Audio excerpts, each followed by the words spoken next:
இன்னைக்கு நம்ம செய்ய போகிற டிஷ் மீல் மேக்கர் போட்டு பிரிஞ்சி. அதுக்கு 1/2 kg பாஸ்மதி ரைஸ் நல்லா கழுவி 1/2 மணி நேரம் தண்ணியில் ஊற வச்சிருங்க. 150 கிராம் மீல் மேக்கர் சுட தண்ணியில் அதையும் ஊற வச்சிருங்க. ஒரு 10 நிமிஷம் ஊறினா போதும். ஒரு பேனில் தேவையான அளவு ஆயில் சேர்த்துருங்க. ஆயில் சூடானதும் கரம் மசாலா சேர்த்து ஒரு பெரிய வெங்காயம் நீல வாக்கில் கட் பண்ணியிருக்கேன். 3 பச்சை மிளகாய் சேர்த்து நல்லா வதக்குங்க.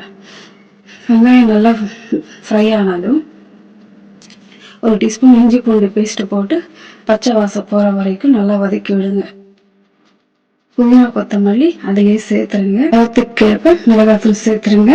மீல் மேக்கர் போட்டு மீல் மேக்கர் சேர்த்து அதுவும் மசாலாலே நல்லா மிக்ஸ் பண்ணுங்க. உப்பு தேவையான அளவு சேர்த்துருங்க.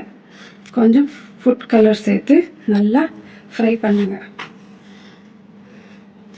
மீல் மேக்கர் மிக்ஸ் ஆகி மசாலாவில் எண்ணெய் பிரிஞ்சு வந்ததும் 3 தக்காளி 1 பாதி அரைச்சி சேர்த்துருங்க.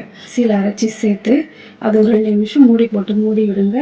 அதுவும் நல்லா வதங்கி எண்ணெய் பிரிஞ்சதும் 1 டேபிள் ஸ்பூன் தயிர் சேர்த்துருங்க. தயிர் சேர்த்ததும் அதை ஒரு கலக்கிட்டு தேவையான அளவு தண்ணி ஊற்றிடுங்க. 1க்கு 1.5 பாஸ்மதி ரைஸ்க்கு 1க்கு 1.5 தண்ணி சேர்க்கணும். தண்ணி சேர்த்துட்டு ஒரு 1/2 லெமன் பிழிஞ்சு விட்டுருங்க. பிழிஞ்சிட்டு தண்ணி கொதிச்சதும் உப்பெல்லாம் சரியாக இருக்கான்னு செக் பண்ணிவிட்டு ரைஸ் போட்டு மூடிடுங்க. மூடி விட்டு தண்ணி சுண்டி வந்ததும் ஒரு நியூஸ் பேப்பர் போட்டு மேலே வெயிட் ஏதாவது வச்சு தம் போட்டுருங்க. ஒரு 10 நிமிஷம் கழித்து ஓப்பன் பண்ணுங்க.